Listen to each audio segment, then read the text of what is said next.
Good afternoon. No, it's morning again. I'm getting confused. Yeah, Days and times are just blending all over now.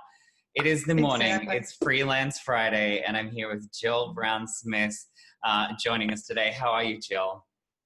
I'm doing well. How are you? I am not too bad. I'm not too bad. I'm so glad that we have got connected. I was just saying to Patrick that I was like, I'm sure I've met Jill somewhere. I'm not sure exactly. I haven't been in Chicago that long, but you're very familiar to me. So what's your space been? What have you been doing? How do I know you?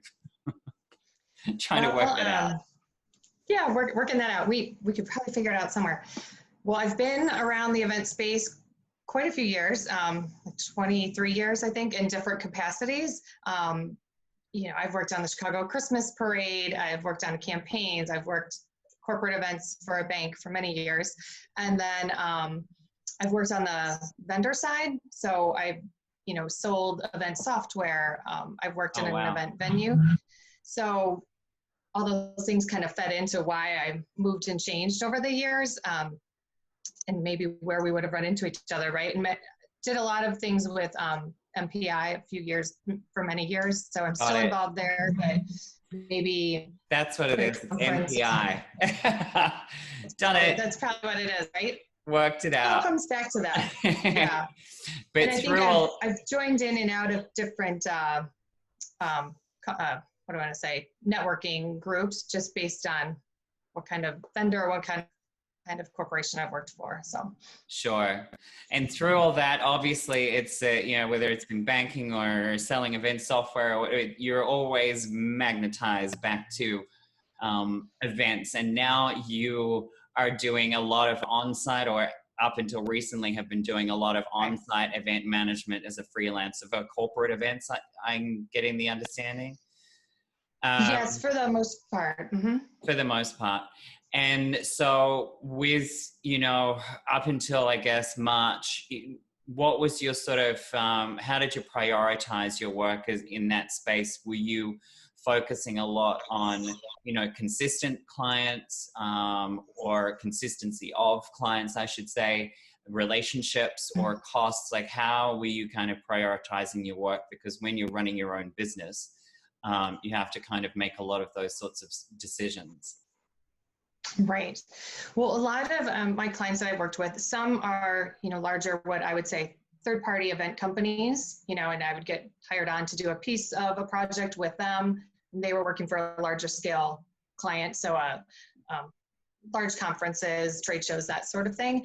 But I also did have some clients who I worked more directly with, mostly just because of, in the past, I had a relationship with them. And there's an association.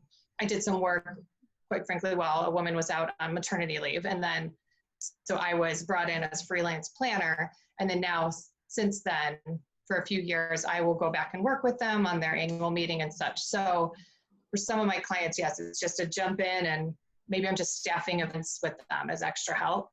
And that has been consistent because of the relationship in the past. And some other, and there's quite a few third-party companies I've come in and out with over the years. So it seems to run in waves, right? Like you get in and you work a few projects, and while you're busy with those, you don't want to disconnect from the other companies you've worked with in the past, but there's only so much event load you can take. So it kind of ebbs and flows.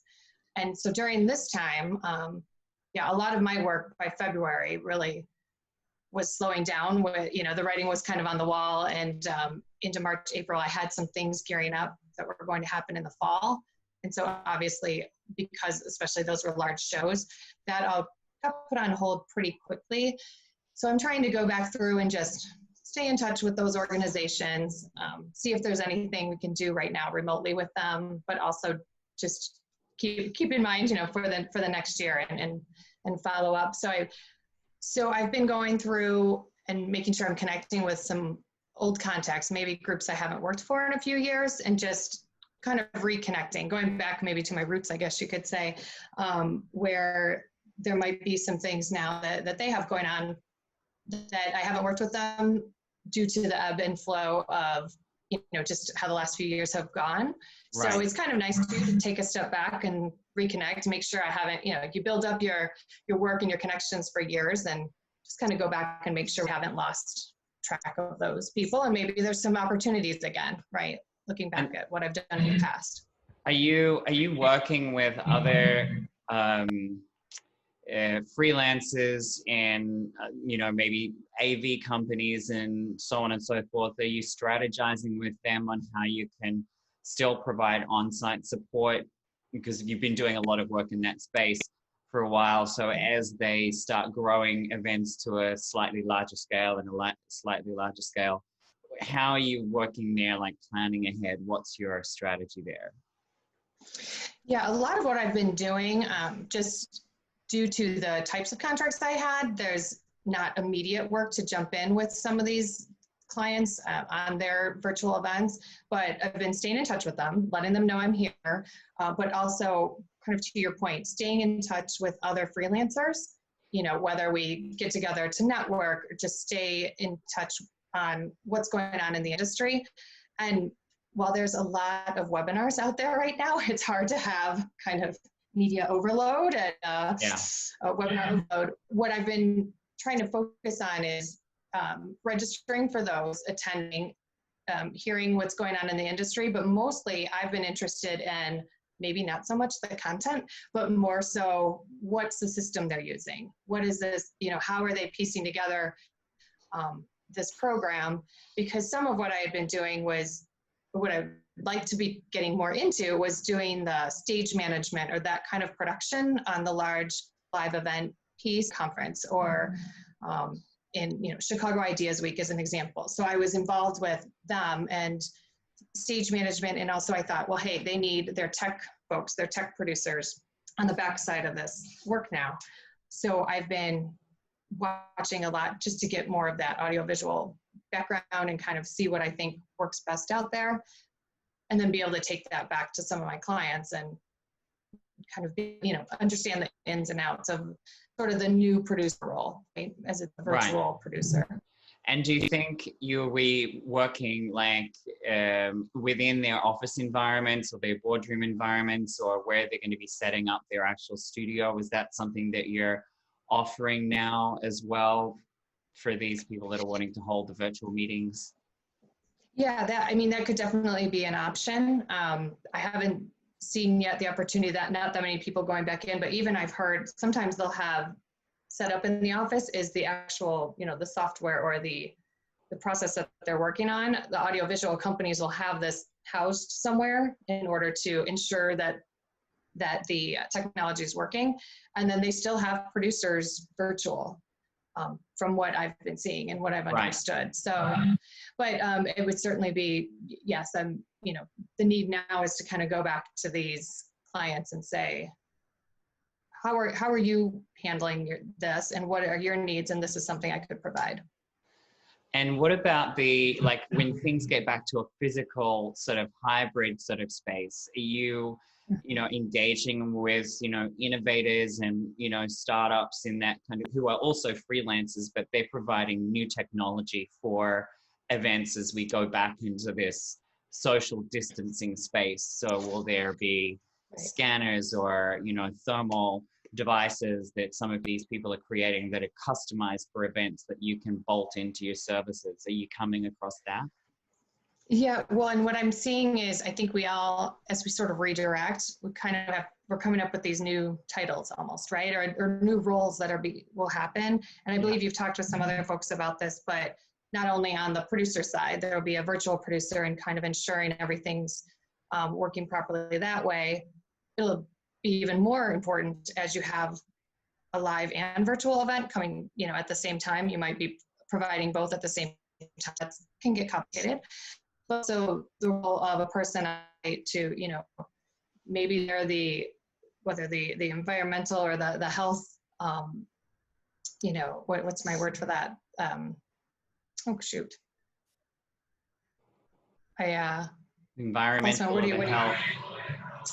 Like quality control. There we go. So I think there will be a need for an event staff person to be quality control, to ensure that you're following all the rules and standards and things that'll come along.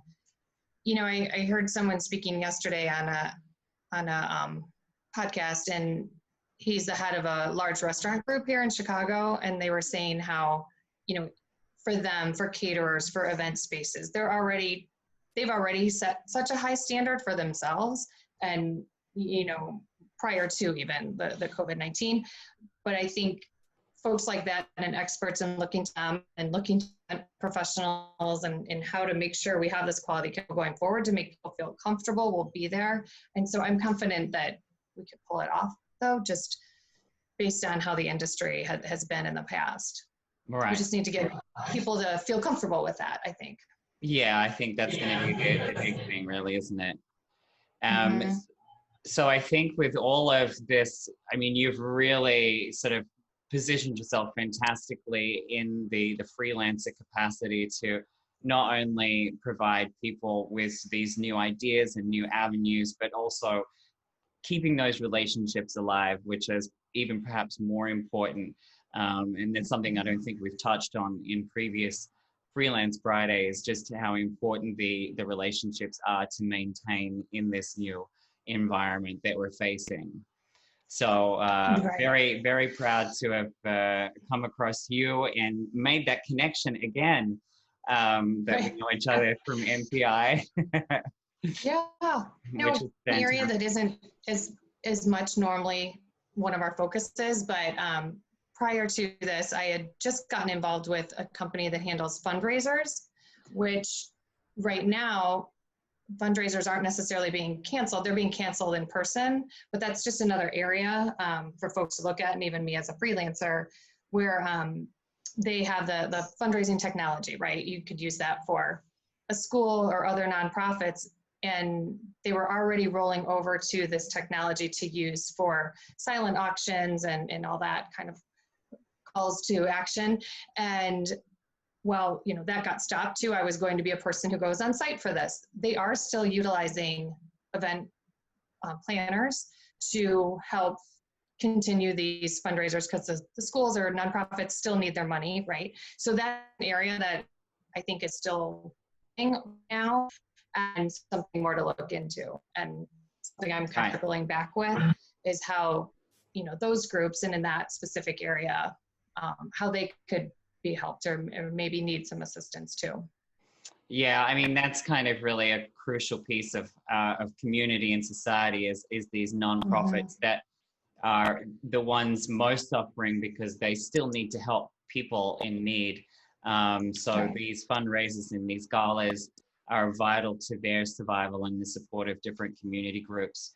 So it's great that you're supporting that and letting us know that there's still a need for event planners and freelancers to be involved with these programs as well. Right. Yep. Thanks, Jill. It's been great to chat with you today. Hopefully I will be on a porch with you at some point in the near future. Yeah. We'll figure out, we'll find that story where we connected back then. Sorry, what's that?